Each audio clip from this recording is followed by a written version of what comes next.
All right, let's do it. It's time for your weekly prop trader market update, hosted by me, Derrick Oldensmith, over here at T3 Trading Group. I'm an associated member of T3 Trading Group, which is an SEC registered broker, dealer, and member of FINRA SIPC. You should carefully consider whether trading is suitable for you in light of your own financial condition. All right, quick position disclosure here. Definitely juggling around some of my longs a little bit, added on some new stocks. It's a bull market.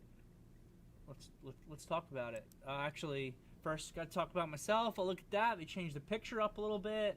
I am senior trader and registered principal with T3 Trading Group. I've been at the company for 11 years now. Started at the entry level, worked my way up, started my own trading desk for the company in 2013. Been managing professional traders for I guess 8 or so years now. Currently managing a group that's in excess of 100 people. Got to get some of this other stuff updated in this document here also. Big into martial arts, big into skiing, big into traveling, big into trading. That's my personal hobbies. Here's my email address. I'm going to be talking about today. I'm going to be talking about charts, right? It's a weekly update. It's where we talk about what the weekly update is for the market, what's been going on. Specifically, I'm going to be talking about short squeezes a little bit today, because it's definitely been an area of focus for my team and I these last couple of weeks. And then after I talk about markets, I'm going to talk a little bit about T3 and how you could potentially become involved with my team of professional traders. There's a couple of ways to do it. Here is my email address. Feel free to email me at any time about anything, and I'll either get back to you myself or have one of my teammates get back to you to discuss whatever it is that you want to discuss. Feel free to reach out to me about anything. All right, let's go to the charts. Okay, so even though I'm really going to be talking mainly about individual stocks today, and specifically I want to talk about some of these things with these short squeezes, I always do feel the need, no matter what, to talk about the S&P, the Nasdaq, and the Russell, to talk about the indexes, because the index itself is just such a huge, important piece of information that we need to make sure that we're analyzing on a day-to-day basis, if not a 5-minute to 5-minute basis during trading hours, because it's just such a hugely important, what I call, layer of probability for your trading overall. So the S&P is having a little bit of a weaker day today. Where are we on a percentage basis? S&P right now, SPYs are down about 0.3%. Qs are up 0.15%, so they're showing a little relative strength. And the Russell is actually down 0.4%. So the Russell's relatively weak in this moment. You can see here the last, we kind of broke out on August 30th, and the last 5-6 trading sessions so far, including today, have basically been consolidation. We've gone sideways. This is very boring price action, and seasonally, the last couple of weeks into and through this week are usually some of the slowest weeks of the market for the entire year. This week in particular, it's a 4-day week for the market. Yesterday was Labor Day. I hope everybody really enjoyed their time away from markets for the long weekend. It's also the Jewish holiday, Rosh Hashanah, so Happy New Year to anyone who celebrates that and might be following along today. But what that leads to for this week as well is it's usually a pretty boring week, and we can see that in the price action here of the S&P. It's just been really tight, really boring. The right thing to do here is to continue to err to the side of the longs. That's something I'm constantly telling my team, because it is clearly a bull market. We're a hair away from all-time highs. Even though the S&P has been really boring, we'll take a quick look at the Nasdaq and the IWM also. Even though the S&P has been relatively boring, there's been a lot of actual opportunity on an individual stock basis, though. Nasdaq here, same thing. It's just been consolidating for the last 5 days. We saw a little bit of a topping tail on September 1st, a little bit of a shooting star that coincided with topping tails in Apple in extended territory. We're now above that as of today's trading session. This is a beautiful setup, by the way, for continuation in Apple. One of the things that my team and I spoke about in our morning meeting was looking to buy Apple through 155 today. It's at 156 right now. This candle on September 1st is a shooting star candle. Usually what this leads to, or often what this leads to, is price correction to the downside. You didn't get price correction here. You actually got 2 days of time correction. That's actually really bullish for when this high breaks, because a lot of people, when they see this type of candle come in, they initiate short sells or they sell their longs. And then if instead of getting a price correction back down where people can come in and buy the dip or they can cover their shorts, if you get this time correction sideways that then leads to a break of this high, what does it mean? It means that anyone who was a short seller this day or anyone who long sold this day might be getting squeezed out or retracing into the market. So this Apple setup is definitely a beautiful one that we really like here on the desk. And it's led to great continuation higher. The Nasdaq has not yet been able to break that high. It could do it today, though. I mean, we're really close, especially if Apple maintains its strength, and the Nasdaq is being relatively strong as well. That same day, we saw Amazon give a little bit of a topping tail. That actually led to the price correction, whereas the Qs and Apple both went sideways. Amazon gave like a day and a half price correction back down to the ADMA, and now it's working its way back higher in this gap, looking like a potential higher low, possibly leading to a higher high. It's getting really close to it as of right now. What about our Russell? The Russell's been really interesting to me recently. We highlighted this dip buy some weeks ago in the Russell, and ever since then we've seen almost continuous relative strength. Out of the last, I'm not even sure how many trading sessions this is now, let's just call it 12 days. Out of the last 12 days, 10 of them or so have had relative strength for the Russell, relative strength for the IWM. Right now, as of today, for today's trading session, the Nasdaq is actually relatively strong compared to the Russell. Again, relative strength and relative weakness is something I've spoken about a lot on my weekly webinar. It's been one of the keys to successful trading in the calendar year of 2021, has been understanding money rotation and relative strength. But the Russell just had this massive breakout here back on August 27th where it cleared two key resistance levels in the same day, 222 and 225, and it's for the most part shown continued relative strength. Today it's a little bit weak, but it's also extended, whereas now the Nasdaq and the S&P are not extended at all. The IWM, because of the strength and the move it had, is a little bit extended. So to see some back and forth between the indices is fine. It's actually a healthy sign of a bull market, is to see constant and consistent money rotation coming in. But for right now, a little bit of weakness today, pulling closer to the ADMA on the Russell. It's just fine. When we see strength here in the Russell, we also tend to see strength in value type stocks, your energy type stocks, your materials, and we also see strength in small caps and mid caps, which one of the most interesting things to me over the course of the last couple of weeks is not only so the Russell here, part of me correlates the IWM when it has strength with strength in value, right? Which is a lot of your more boring type names, right? Your U.S. Steel and material stocks and energy names, ExxonMobil, those types of names.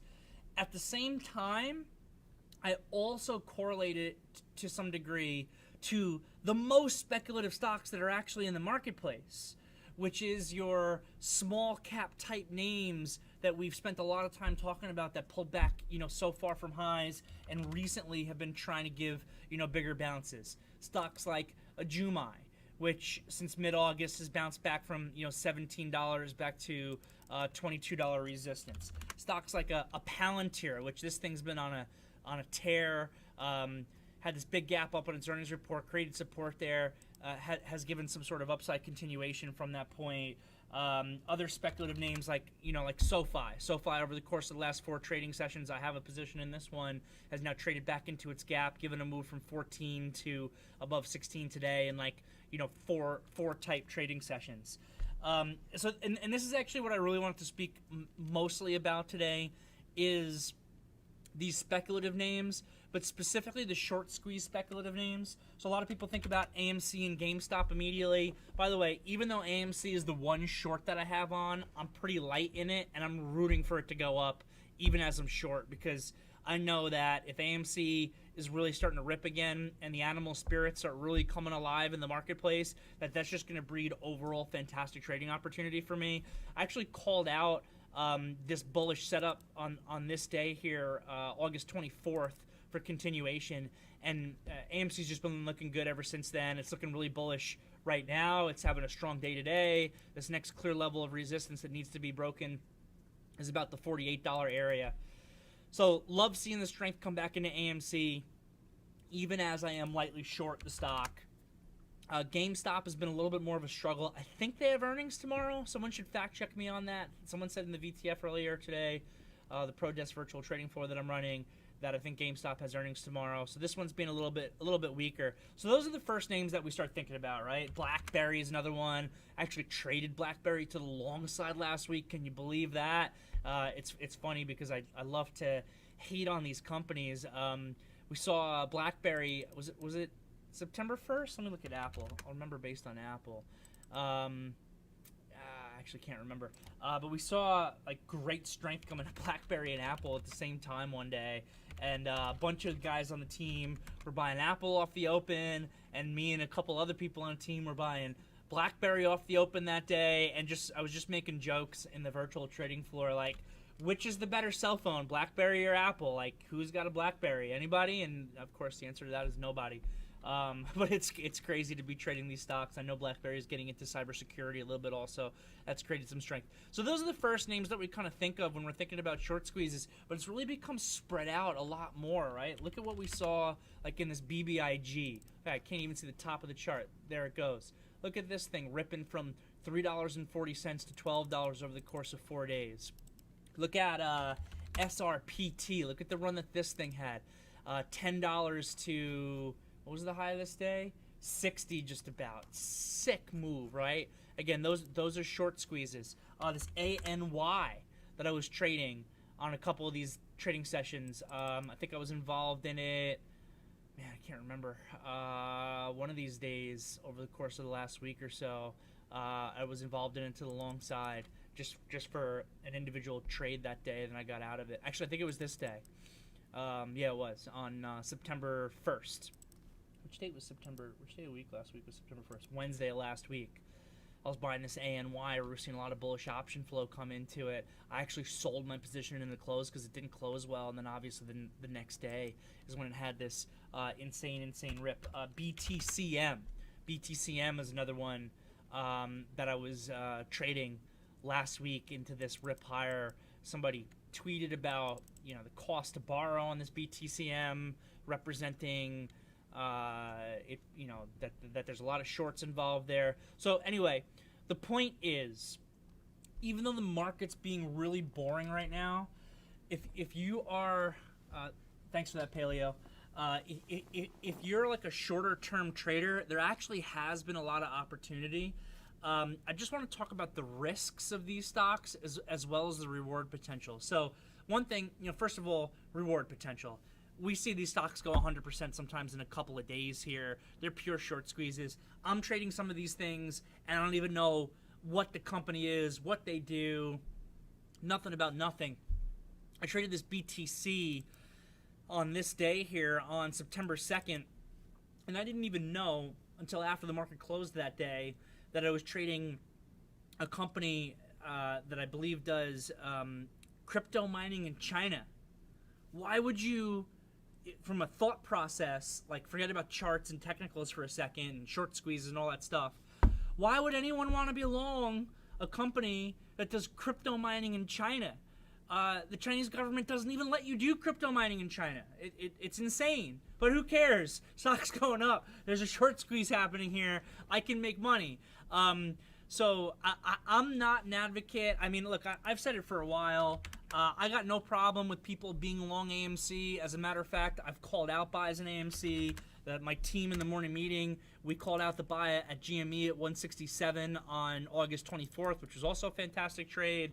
I got no problem taking these things to the long side if they're going to make me money. If you asked me, though, to put my fundamental hat on for a second, and even though I'm really more of a technical guy, where do these stocks belong? But GameStop is probably a $40 stock. It's probably where it belongs. AMC is like a $3 stock, $4 stock. That's probably where it belongs. This Chinese crypto company, do they even deserve being a company? I have no idea. But if they're giving opportunities to make money, then why not? The biggest thing I'm going to say about being involved in these short squeezes, and this is really something that my team and I have been looking at and looking for recently, because this is where the price action has been, is you got to keep in mind a lot of this stuff is going to be relatively short-lived. I know AMC, really impressive just how well it's been able to hold up and for how long in the 30s and 40s like it has been. But let's also take lessons from the mini stock market bubble that we saw in February. In a lot of ways, it seemed like even though the S&P and the Nasdaq keeps going up, in a lot of ways, it really felt like we had a top to the market back last February. That's where the top of these squeezes were for all of these types of speculative names, and then so many of them are down huge from there, right? Palantir, $45, then it goes down to $17. Jumai was $70. Then it goes down to, $16, $17. Some of these crypto names, right? Like a BTBT. This thing was as high as $33, goes all the way down to $4. And even with these bounces, if you're bag holding these stocks from $30, okay, great, you caught a nice little bounce back here. But these are not companies, in my opinion, that you really want to be married to. Look at this Skills, right? Skills. $46 stock, pulls all the way back to $10.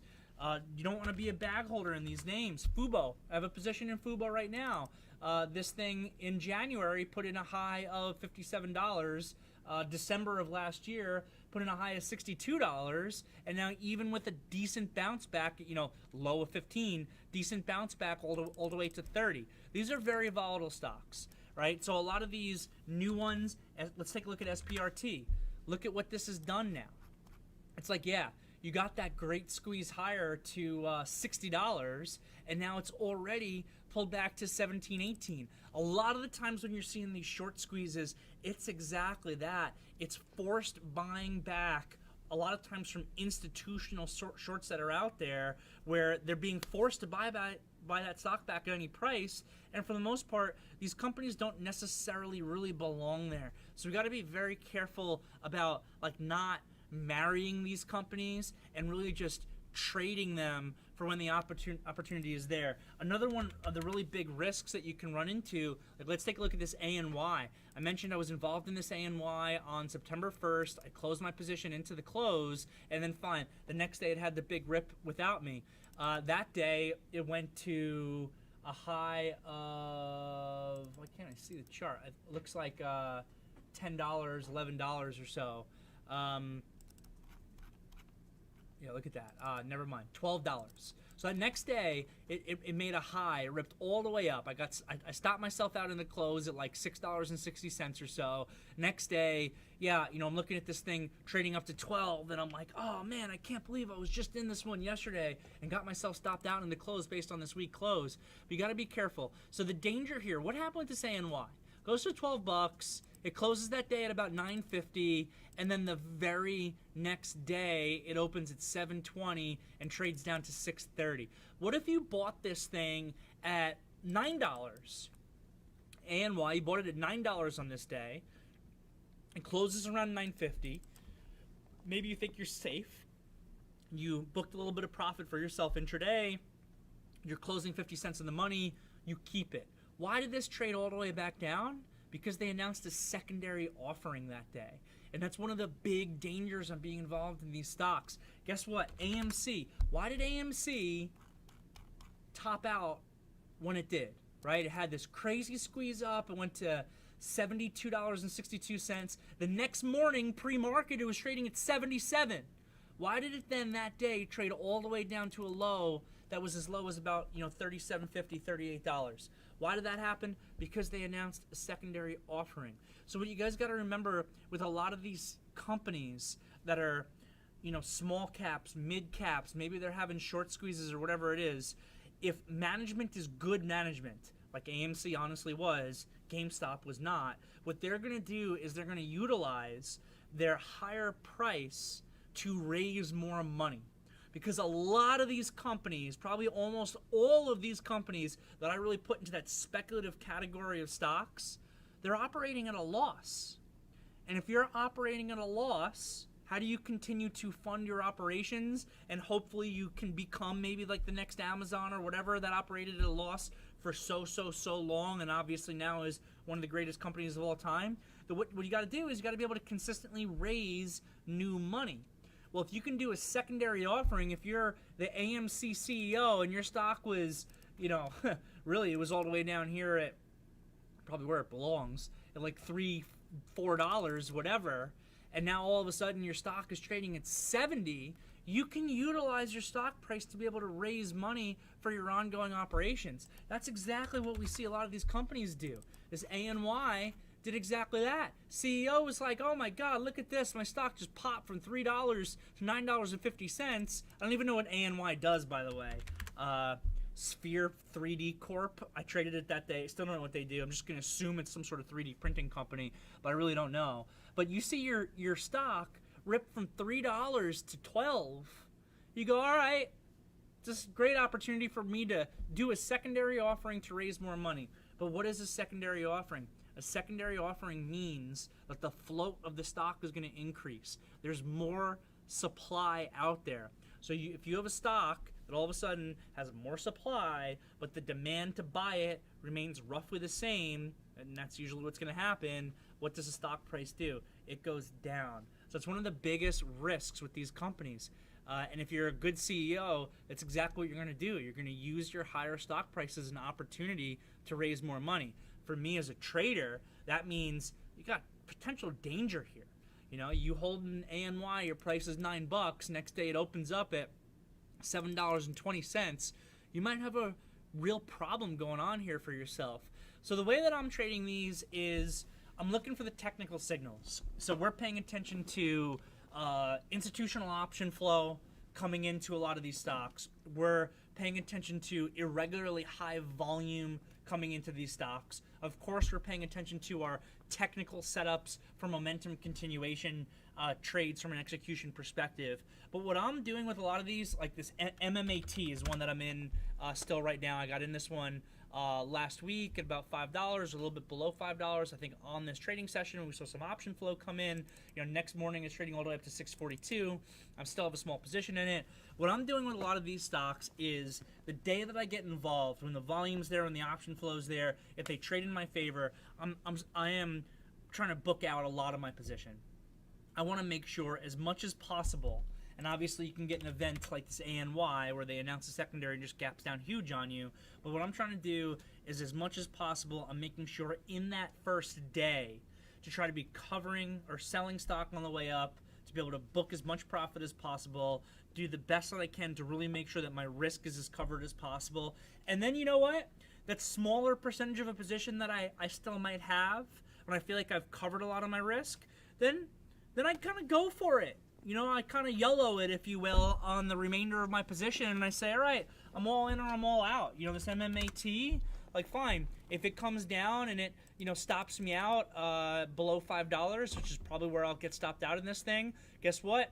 I'm still going to probably be profitable in the trade, but if this thing is the next one that has the massive short squeeze, like the BBIG or like this SPRT, and we're seeing a lot of this happen.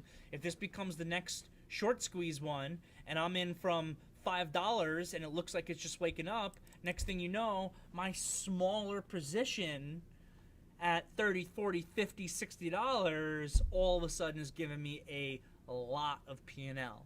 So there's a lot of risk. There's a lot of potential reward. I love this type of price action, by the way, because it creates for an exciting market when otherwise things like the S&P and the Nasdaq are just kind of really slow right now. Well, and with that said, there's obviously been a lot of good trades going on in Apple. But this is just a lot of what I'm focused on, right? This FUBO, with the breakout here at 28. I still got a position, trading it back and forth a little bit. All these speculative type names, these potential short squeeze type names, paying attention to the volume, paying attention to the option flow, or paying attention to the technical setup 28 was your technical break on that day. There was great opening volume on that day. And once I got as much as possible, I feel like I've got that risk covered, then you know what? I'll YOLO a small percentage of my position. And if this is the next one, you know, if that MMAT or when I was in that BTCM, if that becomes the next one that is up massive, I mean, this was a pretty big move in and of itself, a break from, you know, $10 up to the next morning almost at 15. But if this becomes the next one that's at 60, I'm going to try to have a little bit of my position left. That's going to give me a lot of bit of reward. And at the same time as all that, I'm keeping in mind in the back of my brain what I just went over earlier about how we saw the big bubble in speculative stocks coming in February, and if you're a bag holder on those, you're holding it all the way down, and they've come down, you know, 75-80% some of those stocks. So we're not marrying them either. We're taking them as shorter-term type trading vehicles. So that's really all I got. That was kind of the lesson I wanted to focus on with you guys today, because it's been a big kind of focus for my team and for myself and my team right now. So real quick, let's talk about how you can be involved with my team, because there's a number of ways you can do it. So the main thing I'm going to be talking about is prop trading with T3 Trading Group, but also you could just get a subscription to the ProDesk virtual trading floor through T3 Live, which I'm managing. It is primarily composed of professional traders through T3 Trading Group. So if that interests you, just reach out to info@t3live.com, info@t3live.com, and you can find out about being a subscriber for ProDesk. You can also get a retail account at T3 Trading Group.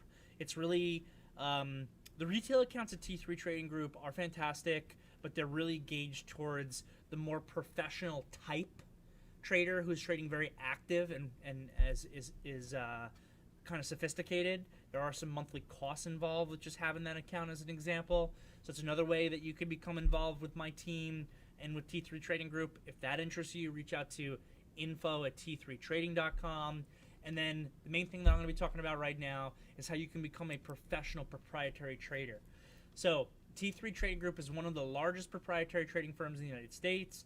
We have hundreds of licensed professional accounts. We've got different physical offices. We've actually shut down a lot of our physical offices. We're really finding that those are a little bit, I guess, less useful in post-COVID times. You know, just a little bit of a different world right now, which is fine.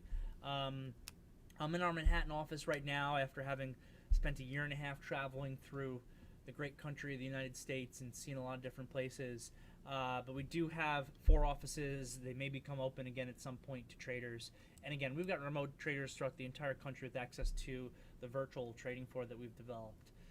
To be a professional trader, you do have to be licensed because we're an SEC broker-dealer and member of FINRA SIPC. So you have to pass the SIE, Security Industry Essentials, and you have to pass the Series 57 exams in order to work with us. In addition to that, you have to pass an FBI background check.